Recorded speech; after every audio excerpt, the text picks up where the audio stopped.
એક એટલે સ્ટોરી છે.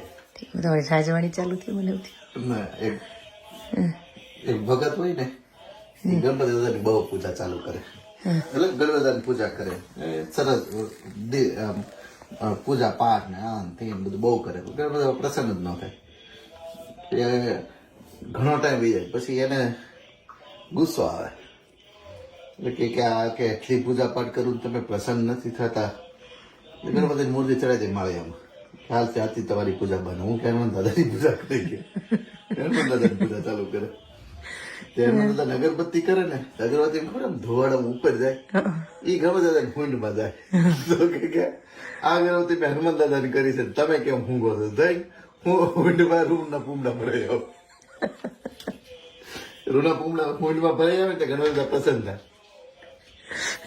ભાઈ કે બધા ચોલો કે એટલા મહિના મેં તમારી પૂજા કરી પણ તમે પ્રસન્ન ન થયા, અને કે આ તમને માળિયા છોડી દીધા કેમ પ્રસન્ન થયા? તો કે અત્યાર સુધી તે પૂજા કરી પણ તારો પ્રગટ ભાવ નહોતો, અત્યારે તે કુમડા ભરાવા એટલે તને પ્રગટ ભાવ આવ્યો કે હું શું આ મૂર્તિમાં સાક્ષાત એટલે હું પ્રસન્ન થયો, પ્રગટ ભાવ હોવો જોઈએ.